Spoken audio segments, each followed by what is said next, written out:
The Alpine Inn Fall Rock Fest is coming October 8th, with no cover charge and a free shuttle to Bennett O'Reilly's, plus yard games and an outdoor bar. Enjoy a full day of music with Jen Wilder, Overplayed, and the Greedy Volunteers. Check out the Alpine Inn on Facebook for more information. Get outside in Pepin County. Pack up the family and visit the childhood home of Laura Ingalls Wilder. Sail on Lake Pepin, bike the Chippewa River State Trail, hike up Maiden Rock, and throw a line in a trout stream. Sign up to win a vacation at visitpepincounty.com. Winona has got a story to tell you. October 14th and 15th is the first ever Sandbar Storytelling Festival. Hear compelling stories about the human experience and cultural traditions by award-winning and nationally known storytellers. Learn more and get your tickets online at sandbarstorytellingfestival.org.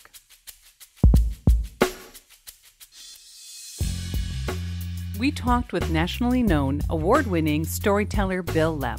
We talked about his intro to the craft, influences, how the stories come together, and a moment on stage that started his career. You can catch Bill live during the Sandbar Storytelling Festival, taking place October 14th through the 15th in Winona, Minnesota. You can find more conversations, food reviews, live music, and events on our website, lacrosselocal.com. I'm Amy. And I'm Brent. And this is Lacrosse Local.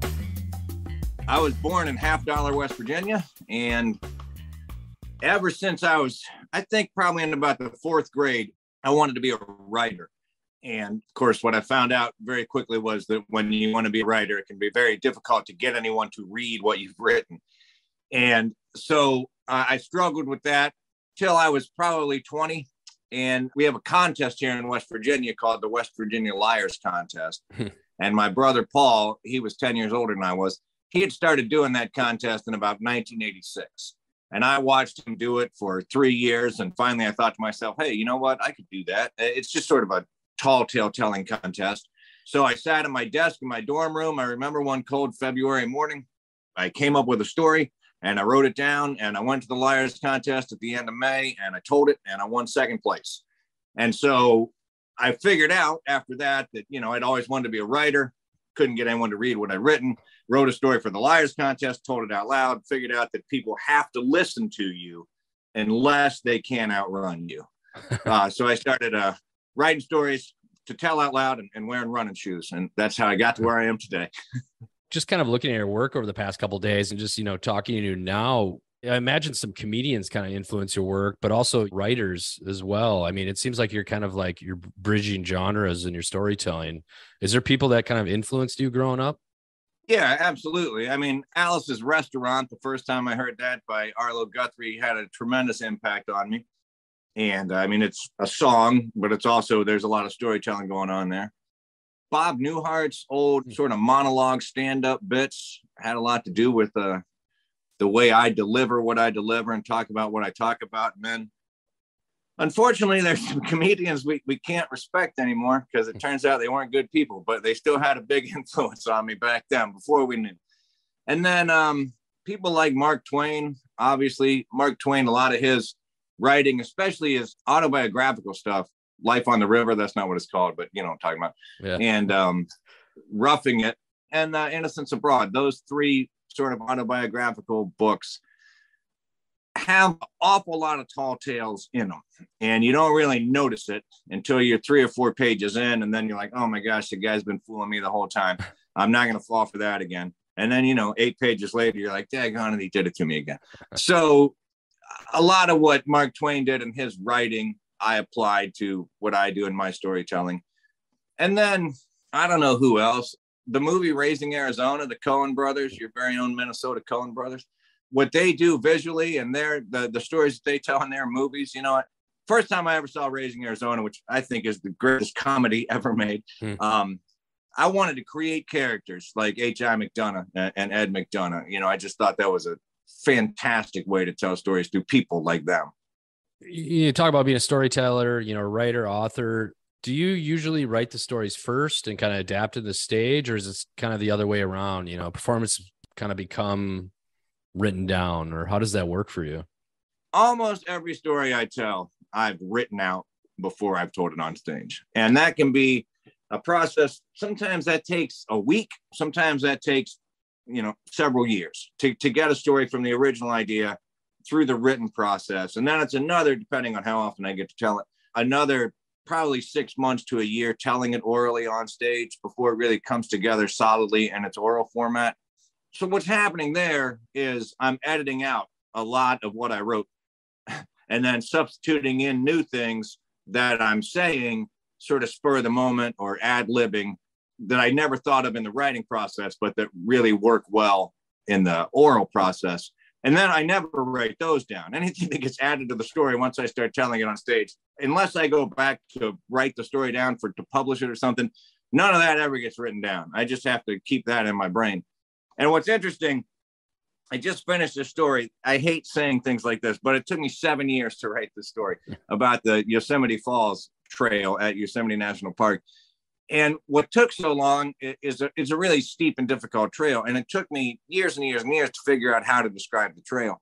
And now that I finally got it down to the final oral version and have started telling it out loud, I'm cutting all of the things that took me the longest time to write because it's just too much to say. You don't need to say it orally. And I found much quicker ways to say it. So I wish I had thought about that about 5 years ago, because that story would be really good orally right now. So you're going to be at the Sandbar Storytelling Festival in Winona, Minnesota in October. What can people expect from your shows? They're funny. They're clean. They're family friendly. My rule is I don't say anything on stage I wouldn't say if my grandmother was in the audience. Now, that doesn't mean that everything is 100% pure as the driven snow, because my grandmother wouldn't get everything. You know what I'm saying? So there's some innuendo that you might encounter, or, some things that you're going to have to piece together yourself. But I try and, I'm lazy is what it boils down to. So I don't want to write stories for children and then write stories for adults. So I write one story and then figure out how I can tell it to a room full of people of different ages. It's just good, wholesome tall tales. A lot of it is based on stupid things that I did when I was in junior high, because people like to laugh at other people doing stupid stuff, and junior high students are the epicenter of dumb. So, a lot of it is me and this character named Skeeter getting up to I'll go ahead and spoil this because no one will remember by then.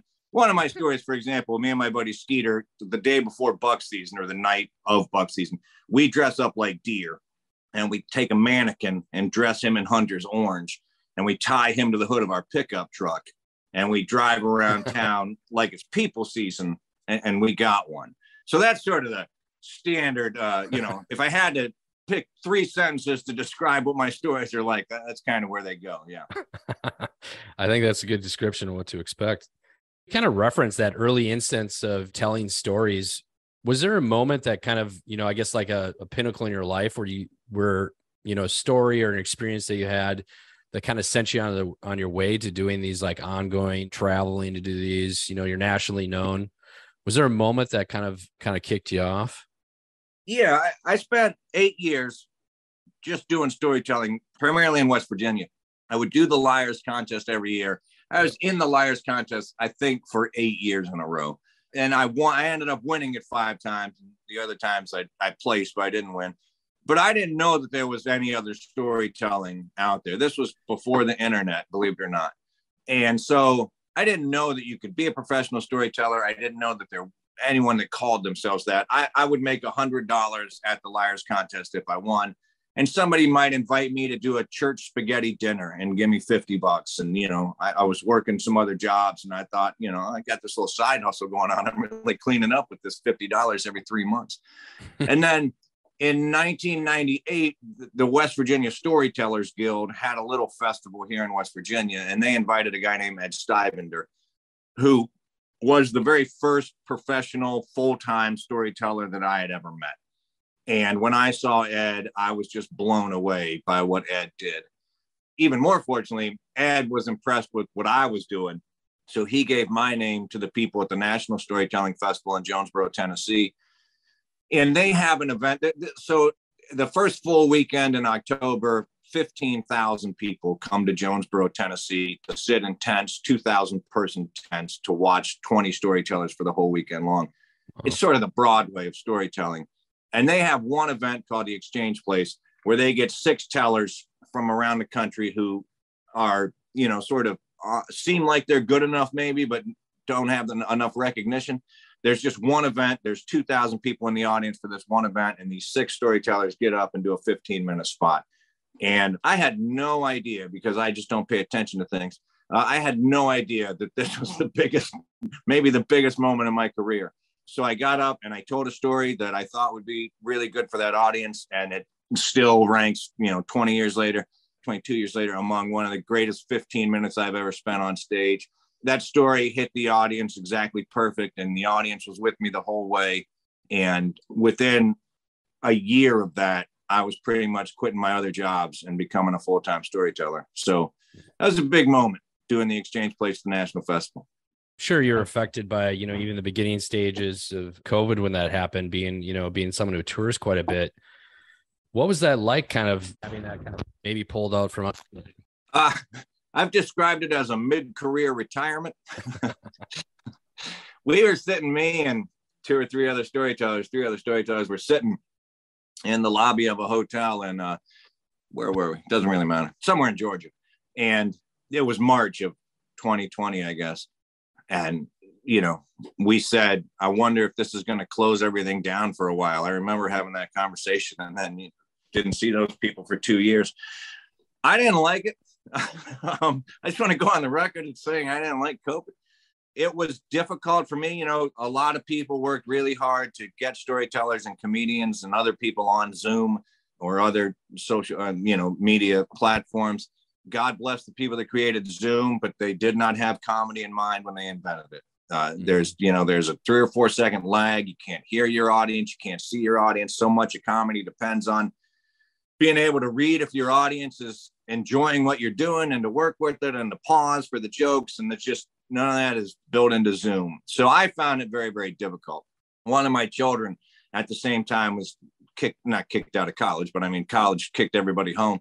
So they had to do all their classes online, and they did not do well with it at all. And I could not be one bit upset with them, because I was going through the same frustrations with me having to do stuff online.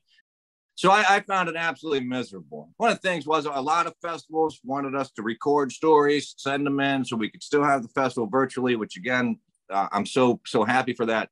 But, when I'm on stage, it takes me 20 minutes to tell a 20-minute story. If you want me to record a 20-minute story and send it into your festival, that's going to take me 7 hours to get it down, to edit it, to put it together, and then another 7 hours to upload it to the internet. So I didn't like it, and I'm so excited to be back on the road in front of live audiences. Well, I'm sure people are excited to watch you do your thing too. So if people want to find out more, what's the best avenue for them to follow along with you? My website is leppstorytelling.com, Lepp storytelling.com. If you look me up on the YouTube, I'm on there. There's lots of videos on there that I didn't put up there myself, and some of them are pretty poor quality. So if you want to look at a good video of what I do, a good example, if you go to YouTube and type in Bill Lepp and then National Storytelling Festival, the National Festival has put some excellent videos up online. So there's some real good ones there on YouTube. If you want to find out what I look like in action when I'm not doing storytelling, but I'm still working, I did a little TV show called Man versus History that was on the History Channel for 1 season and is not coming back. But you can go and watch it on various places where you download television shows. It's there. It's definitely on Apple Plus, and I think you can get it on the historychannel.com. So you can check that out. It's not really indicative of what I do on stage, but I'm there. I'm funny. Lacrosse Local Podcast is a production of River Travel Media.